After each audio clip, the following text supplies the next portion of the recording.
children playing feet away from open pools of raw sewage, drinking water pumped beside cracked pipes of untreated waste, human feces flushed back into kitchen sinks and bathtubs whenever the rain comes, people testing positive for hookworm, an intestinal parasite that thrives on extreme poverty. Before the sun rose this morning, Chilikila Ogletree had water on her mind. As she did most mornings, she poured gallons of water into a large pot, warmed it up on the stove, and dumped the water into a pair of plastic storage tubs filled with soap. After calling one of her granddaughters into the kitchen, Chilikila washed the parts of her back that she couldn't reach. Once the grandchild dried off, Chilikila had the next grandchild in line climb into the second tub. Chilikila meanwhile scrubbed down the first tub so that her other two school-bound grandchildren could get clean. All this had to be done before the bus pulled up outside at 7:10 a.m. To get this done, Chilikila purchased bottled water from the store, not because she wanted to, but because there was no other choice. Her house has no running water. I read these quotes to you because I think they remind me of situations I've seen in some of the challenging settings in other countries, but the reality is that these two stories and the articles that describe them aren't far from here. So in this presentation, I want to talk to you about access to water and sanitation in the United States. I want you guys to think about this question, whether or not water is a human right. What are the challenges we face as a nation? What are some potential solutions? And how equitable is access in the United States? If you look at any statistics, the United States achieves all of the goals of the Millennium Development Goals and the Sustainable Development Goals, where everyone in our country has access to piped water that's safe and access to adequate sanitation. But the reality is that those statistics don't cover everyone. In the news outlet, The Bitter Southerner, the story about Chilikila Ogletree is from Atlanta. And she doesn't have running water because she can't pay her water bills. Atlanta has some of the highest water costs in the nation. And many times faulty meters also increase that. And this is an example of some of the challenges that we face as a nation, where utilities cost too much for the poorest of the poor.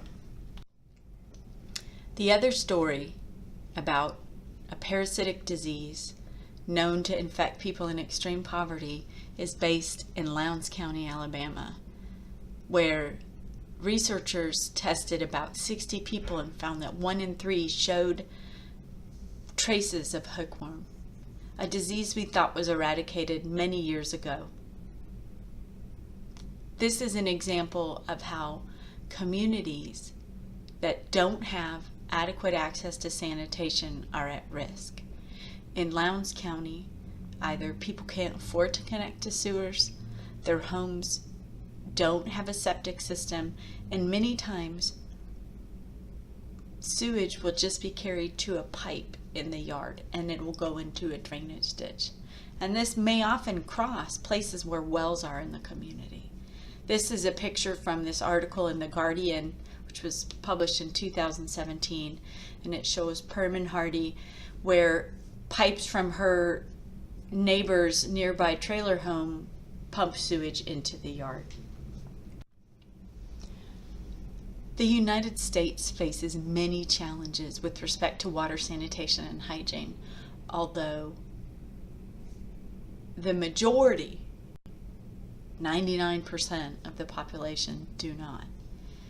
These diverse challenges impact people because of poverty, because of struggling infrastructure, substandard plumbing, contaminated water supplies, as we see in our case study of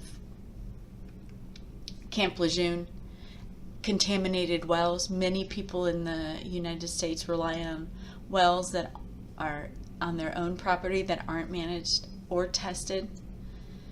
And as I showed you in the study in Lowndes County, Alabama, people don't have access to basic plumbing in their home.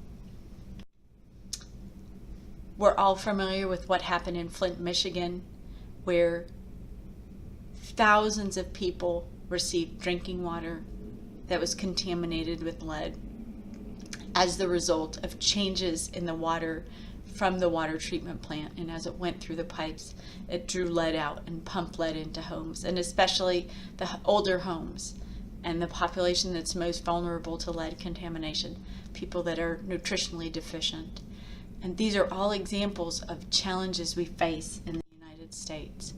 Even in the city of Atlanta, we face minor challenges like boil water advisories because of a pump station problem or sewage overflows into creeks. So clearly, there are numerous examples of water sanitation and hygiene challenges in the U.S. From the Environmental Finance Center at University of North Carolina report, which evaluated the United States access to water and sanitation, they estimated that approximately 1.6 million people do not have access to fully functioning indoor plumbing. 1 in 5 households are not connected to a community sewer system. They may be using septic tanks, those septic tanks may be failing, or they may be just having a straight pipe from their house to the ground. It's estimated that 14% of the U.S. population uses self-supplied drinking water sources like wells, and these may be contaminated because no one tests them.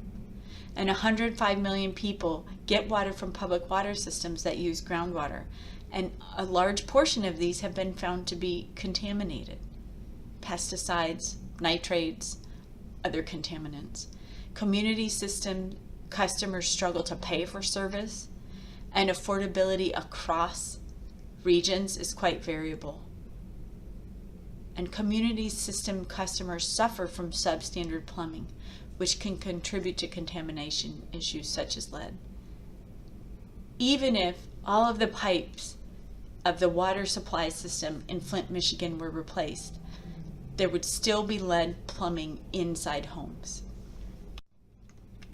Additional challenges that face U.S. water supply and sewage disposal include low capacity small systems where we can no longer support additional households on a system, community systems that have declining populations, which may result in decreased revenue to support the system. As we've seen in North and South Carolina this past month, systems that are vulnerable to natural disasters, and degradation of infrastructure, where water systems and sewer systems need to be replaced, and that's very costly.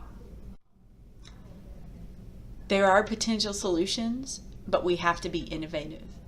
We need to look at alliance and partnerships among organizations, both perhaps private and public. We need to expand financing and governance models. We need to be thinking about the population that can't afford to pay for their water through targeted household assistance. And we need to understand better what we don't know. So addressing gaps in information. And lastly, focused project investment. Projects that can address many of these gaps. I share this presentation because I think these are really prominent issues in our society and not far from home. And while it's drastically worse and dramatically different in other settings, these conditions that we might think are only found in other locations can be found even in our own city.